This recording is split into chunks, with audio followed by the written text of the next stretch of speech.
Hello and welcome to Business Standards Morning Show. I am Ruchika Chitravanshi and let us take a look at the stories for today.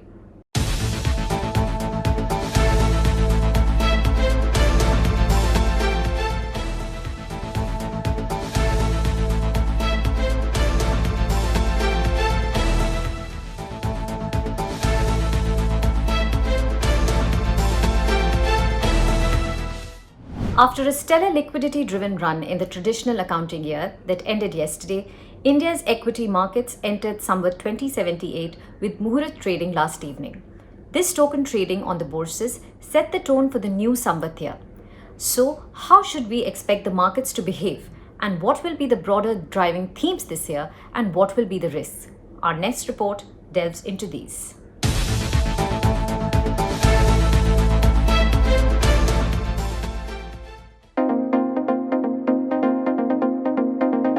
Equity markets started Samvat 2078 on an upbeat note against the backdrop of a sharp cut in excise duty on fuel prices and a scale down in bond buying program by the US Federal Reserve. The BSE Sensex ended the special 1-hour session 296 points or 0.49% higher at 60,068. The broader Nifty 50, on the other hand, settled at 17,917, up 88 points or 0.49%. In the past 1 year, market bulls saw many historic levels being achieved on the bourses. With the economic revival picking up pace amid benign liquidity, COVID-19 cases being contained, a significant pickup in the pace of vaccination, and a sharp recovery in corporate earnings. Celebrating the bull run that started in March 2020, Samvat 2077 saw the Nifty surpassing the 18,000 mark and the Sensex clinching 62,000 for the first time. BSE's market capitalization touched 271 trillion rupees as FPIs pumped in 1.36 trillion rupees. If technical chartists are to be believed, there may be more upside for the Sensex and Nifty in Samvat 2078, provided these two indices are able to take out their resistance levels with conviction on good volumes. While the current trend indicates a sideways movement for the Sensex, an up move above 61,500 may trigger a rally towards a new uncharted territory, suggest charts. Likewise, as long as the Nifty sustains above the support of 17,500 on a closing basis and does not show a decisive decline, the overall bullish trend may continue. On the fundamental side, let's now go to Devang Mehta, Head of Equity Advisory of Centrum Wealth, to understand the state of the economy and how the markets are likely to fare in Samvat 2078. Samvat 2077 was a difficult year in terms of the pandemic prevailing for the entire year, but market showed enough resilience in the face of adversity. Now going into Samvat 2078, the macros are starting to show some drastic improvement. Look at some of these macros like GST collection, an unprecedented 1.3 lakh crore, direct tax collections just shooting out of the roof, real estate sales being very robust, consumer behavior, acceleration in vaccination, reduction of COVID cases. Seems like a new economic cycle has started. That said, the last week of Samvat 2077 saw bulls and bears locking horns as FPIs pulled out money due to extremely expensive valuations. During the first 3 trading sessions of November, FPIs have already sold equities worth over 4,500 crore rupees. They were also net sellers of securities worth 12,437 crore rupees in October. So, will this cautious stance affect trading in the new Samvat? It's also visible that animal spirits are unleashed by corporate India in terms of doing a lot of capital expenditure, which was a missing word for the last 5 to 6 years. India will surely see an all-round growth across sectors with the migration of unorganized to organized. A lot of large and mid-sized companies will see earnings expansion. Corporate balance sheets have already been delivered and they are raring to participate in the next round of growth. FIIs can't ignore this for a long time. Yes, some shift from markets which have done well to markets which have underperformed can happen. And what about the risk to the equity rally? To what extent are they priced in? Here's what Mehta said. Some risk for India will be crude moving up from these levels and crossing $100 per barrel. a slew of large IPOs sucking out liquidity in the shorter term, inflationary and interest rates rising too soon and too much, but most of this are known to the markets. Overall, there are many gains for equities in the offing in somewhat 2078, even if the up move is slow as gradual, as higher crude oil prices, sticky inflation, and potential interest rate hikes will keep the markets volatile. Sticking to stocks of fundamentally strong companies and having a diversified portfolio will help investors sail through the year.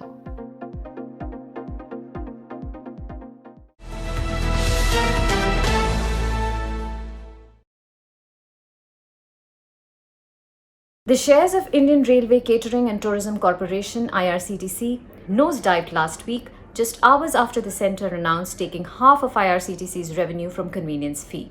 With this move, the government was hoping to collect between 150 crore and 200 crore rupees annually.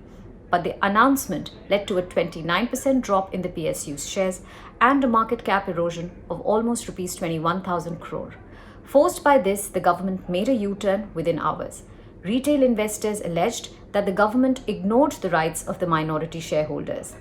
Now, what does the U-turn mean for investors of PSU stocks, and will it affect the valuation of LIC in any way? Let us take a look.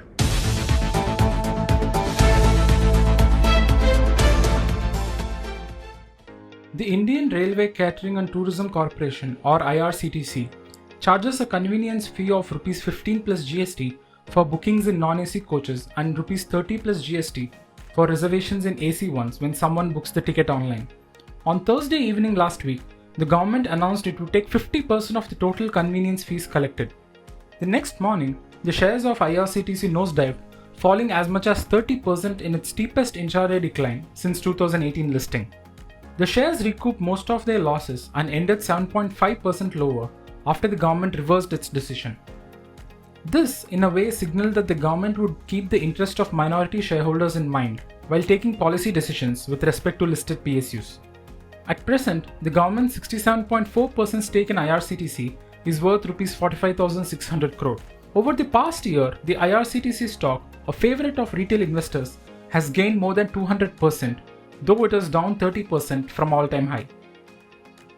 The company earned Rs 299 crore in convenience fee in 2020-21. Collection from this segment was lower as online ticket bookings fell 43% last fiscal due to pandemic restrictions. In the non-pandemic year of FY20, it had earned Rs 350 crore in convenience fee, so the move by the government would have garnered it a revenue of just Rs 150 to 200 crore. Last year, about 35% of IRCTC's revenue from operations came from convenience fees, but more importantly, the fee contributes significantly to the company's operating and net profits. Before 2014, there was no sharing of the service charge between IRCTC and the Indian Railways, though the government decided the amount of the charge. The sharing started in 2014 in a ratio of 80:20. The ratio was changed to 50-50 in 2015, but the charge itself remained withdrawn for 3 years from November 2016 to encourage online bookings after demonetization. It was restored in September 2019. Raising the service charge is more difficult as that would translate into higher ticket prices. Although the government managed to arrest the value erosion in the IRCTC stock, the controversy could weigh on the investor sentiment towards PSU stocks, most of whom already trade at a significant discount to their peers. Policy uncertainty remains one of the biggest risk factors when it comes to investing in PSU stocks. This is not the first time that the government's move has worried minority shareholders. It has earlier sucked out cash from large PSUs by way of increased dividends from companies like Coal India, Bharat Petroleum, Indian Oil, and NTPC, to name a few. To raise money, it has also sold shares at a huge discount to the market rate in the offer for sale. In 2012, the government issued a presidential directive to Coal India to force the company to sign fuel supply agreements with power plants. Decisions like these have led to the loss of market value of PSUs. More recently, the Oil Ministry last week asked state-owned ONGC to give away 60% stake as well as operational control of India's largest oil and gas producing fields of Bombay High and Bassein to foreign companies with a view to increasing productivity. The two offshore fields account for 2/3 of ONGC's current oil and gas production. Without these assets, the company will be left with only smaller fields. Will the IRCTC episode send a wrong signal to the investors ahead of the listing of Life Insurance Corporation of India, as the government is known to interfere in PSU affairs? To understand the risks of investing in PSUs and how the government's adventure with IRCTC might impact investor sentiment, we spoke to Aditya Shah, Chief Investment Officer of JST Investment. First, really understand what did the government do in IRCTC. Back in 2015, there was a similar revenue sharing model that the government had introduced before the company was listed, where 50-50 revenue sharing was taken by the Ministry of Railways.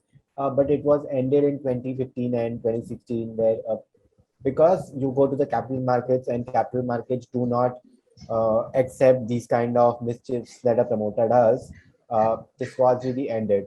That is the first point that is out there.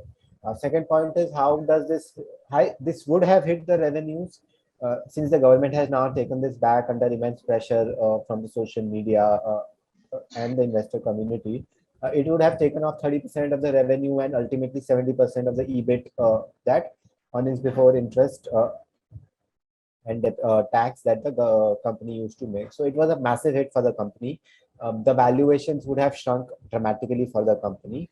Look, over the last 10 years, the government has abused the minority shareholders. It continues to pull out money from PSU companies that are out there. There should not be any doubt about it. If any private promoter or public promoter tries to violate the rights of minority shareholders, the government or the market does not take it very kindly anytime. You can look at Vedanta. Vedanta is a prime example where the minority shareholders were violated and the stock was beaten down. Right now, it has moved up because of the metal cycle that has moved up. But the promoter risk will always remain on the PSU companies that are out there. There should not be any doubt about it that PSU companies will be on and off wealth creators. They will be very cyclical in creating wealth that is out there. PSU companies have been the best wealth creators over the last 6-8 months, 1 year. But the point is, they are great businesses, but you never know with the promoter is. Promoter can do XYZ number of things that are out there, which is very, very difficult to predict. And valuations will come down. Not really. Don't think so as such, because this is a bull market. This is a raging bull market with excess liquidity that is out there, which is causing a lot of these stocks to spike up. The fact remains, these are great businesses. Number one. Number two, promoter risk will always be there with these businesses. It will not go away. But does that mean that LIC ka valuation will get affected? Absolutely not.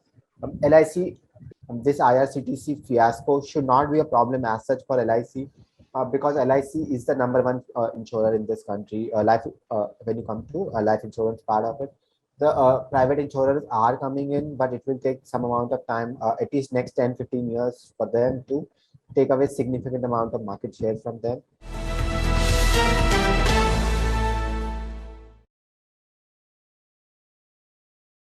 In 2011, when it was born as Fasos, Rebel Foods wasn't the cloud kitchen startup it is today. In fact, co-founders Kalol Banerjee and Jaideep Burman had begun with the idea of setting up a high-street quick-service restaurant chain selling wraps. So what did Rebel Foods do differently to become India's first unicorn in the cluttered cloud kitchen market? In this exclusive interview, Kalol Banerjee recounts the journey and discusses the way forward.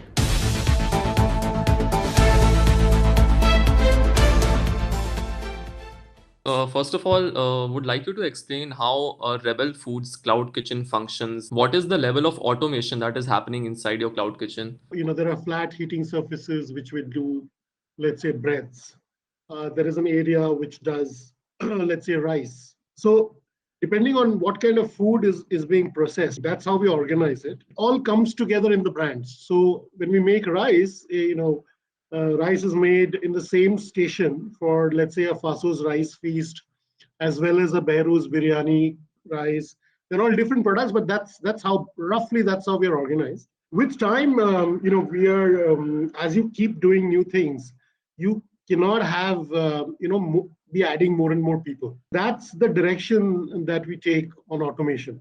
So anything that's repetitive or that needs constant supervision, those are the things that we try to automate first. So that's the first level.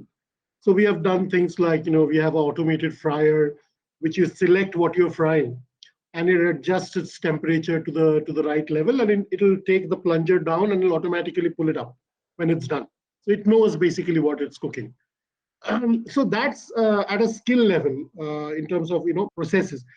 But the bigger one obviously is at a cognitive level.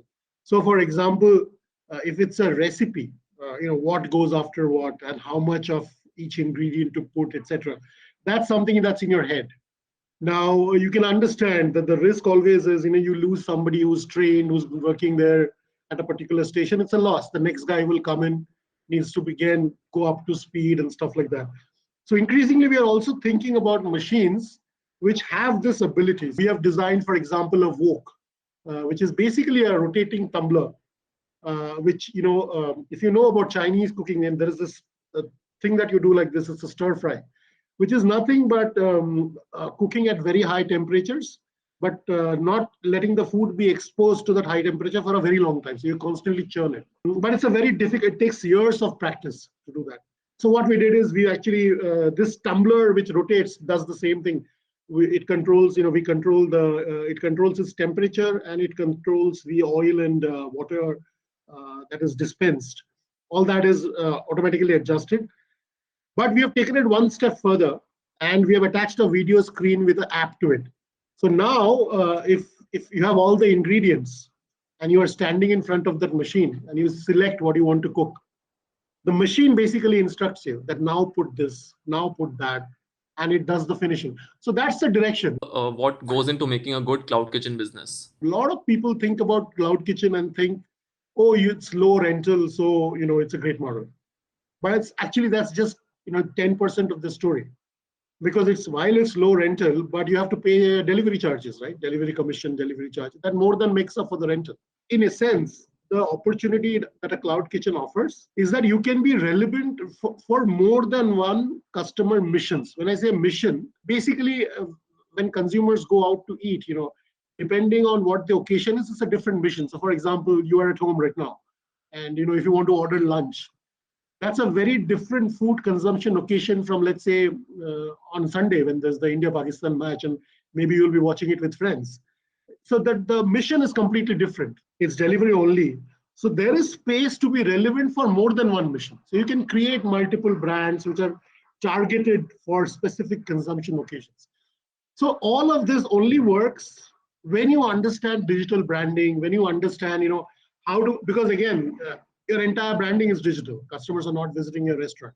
So you need to carve that niche in the customer's mind that, okay, this is where it fits. And more importantly, this is only something that works as long as the food is good, of course. This also works, again, when it's sort of at scale. I think it's very difficult to make one cloud kitchen work. You know what it is like out there. I mean, there's a propulsion of brands, there are so many. So very difficult unless you are able to create a brand. And if you want to create a brand without a physical presence, I think scale is very necessary. So, secondly, what are the things that Rebel Foods has done differently from its competitors? Because you are now the first unicorn in the cloud kitchen business. When we started life as Pasos, right? And we started with a QSR concept. We were putting high street stores and trying to sell wraps. We thought, we'll be the McDonald's of India with wraps. That was the vision. But we soon realized that, for whatever reasons, that was a very difficult concept, financially to make it work, because high street locations being not available when you need them, and the rentals being high, and you're competing with everyone. Everyone wants to be in the same high street location. We basically problem solved our way through this, right? We never started out trying to build a cloud kitchen. So we said, okay, how do we get out of this problem of location? Can we be delivery only? So we went dark somewhere in 2014. We became delivery only, much before even Swiggy or Zomato were born. And we were the first of our kind anywhere in the world. So when you think multiple brands in one kitchen, it was not like we saw a model somewhere and we thought this could work. The evolution has been our strength, because we've seen each step of the way. And we started with making food. It was, and we still make food. But the technology that we built comes from that experience of making food. So, since you talked about Behrooz, what I've read previously from Rebel Foods is that how you've captured the biryani segment. And what I've read is that you've done that by launching two brands in the same segment, which is biryani. One is Behrooz, which is of course the premium brand, and then there's the Biryani Life, which is the lower price brand. So if you could just elaborate on this strategy that you've deployed. Once you learn how to make a biryani in a distributed manner, like we do over at a lot of places and everything, then it becomes a typical FMCG kind of game, right? The moment you do that, there will be competition. Somebody will undercut you. That's the big advantage we have, that, if you're able to make biryani, we can call it 10 different things. It can be different quantities of meat and rice. There can be slight variation in some other things, and it could be another brand. So the idea is that if you want to remain, it's the same thing. You can look at FMCG. How many kinds of washing powder does HLL have or P&G have? They'll have Surf, Excel, and Wheel. So that's the range. That's the same strategy. Finally, what is your assessment of the cloud kitchen QSR market in India going ahead? Fundamentally, you just compare some of the numbers. China, for example, has 70 times the number of restaurants per 1,000. When I say restaurants, I'm talking about organized chains per 1,000 people. If you look at organized real estate, retail real space, I think for us is about 54 square feet per 1,000 people. It is 21,000 square feet in the US. That's the reason you cannot build an Indian concept ground up unless you have very deep pockets. We have venture capital floating in now, but 10 years back, 20 years back, that was not the case. That's why this has not happened in the past. The same piece of real estate is eyed by everybody. Everybody wants to be in the same place, and there isn't enough of it. And the rents go, you would know the kind of rents people pay in cities like Bombay and spaces that are premium. So that is the reason it did not happen. And this cloud kitchen is a typical Indian leapfrog story, because that's what we did, right? Because we didn't have the infrastructure. So we said, okay, let's forget retail infrastructure. Can we be anywhere in a heist, anywhere in an area, and still build a brand? Okay, thanks, Karol. Thanks so much. Yeah. Thank you, Harshit. Thank you.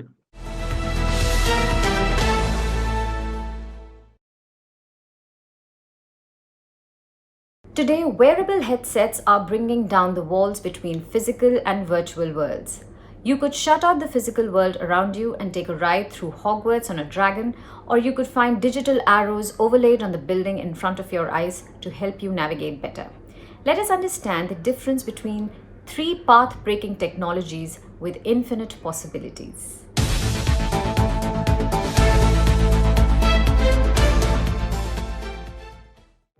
Ever felt lost in a new locality and just wanted visual directions to move from a mobile screen to the physical world in front of your eyes? That's what augmented reality does. With Live View in Google Maps, one can find digital arrows or directions overlaid right on top of the physical world in front of your eyes. Unfortunately, Google's Live View service isn't available in India yet. Another example of AR in Google's products is Google Lens, which helps you use your camera to search for whatever you see in the picture. So if you like your friend's shirt and want to find on which e-commerce website it is selling, you can simply click a photo of your friend wearing that shirt and Google Lens will do the rest. If you want to copy the text you see on a book's page in the digital format, again enter Google Lens.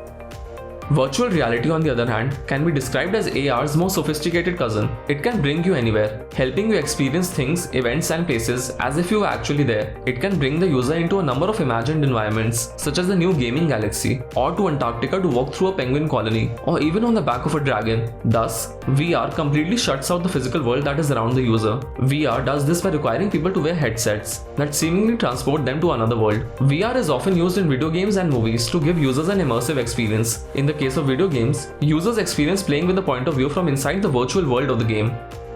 And then there's mixed reality, which combines elements from both AR and VR. In MR, physical and digital objects interact. It provides the ability to have one foot in the real world and the other in an imaginary place, breaking down basic concepts between real and imaginary, offering an experience that can change the way you game and work today. Intel explains on its website. In India, the most recent promise of a mixed reality product is the MR headset JioGlass, which Reliance Jio unveiled recently. During its AGM last year, the company demonstrated that through JioGlass, a teacher, while sitting at the home, could teach the class in school by transporting the 3D avatar to the classroom. This 3D avatar would be visible to the students. This application of JioGlass could also be extended to video conferencing and other such solutions. But JioGlass is yet to be launched, so we are yet to fully understand mixed reality's use cases in India.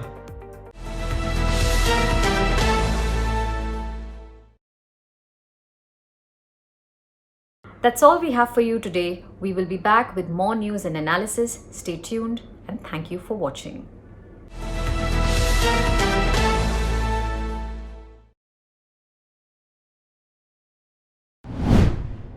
If you liked this video, share it and subscribe to Business Standard. For more news, views and insights, log on to www.business-standard.com. Do also follow us on YouTube, Twitter, Facebook, Instagram, Telegram and LinkedIn.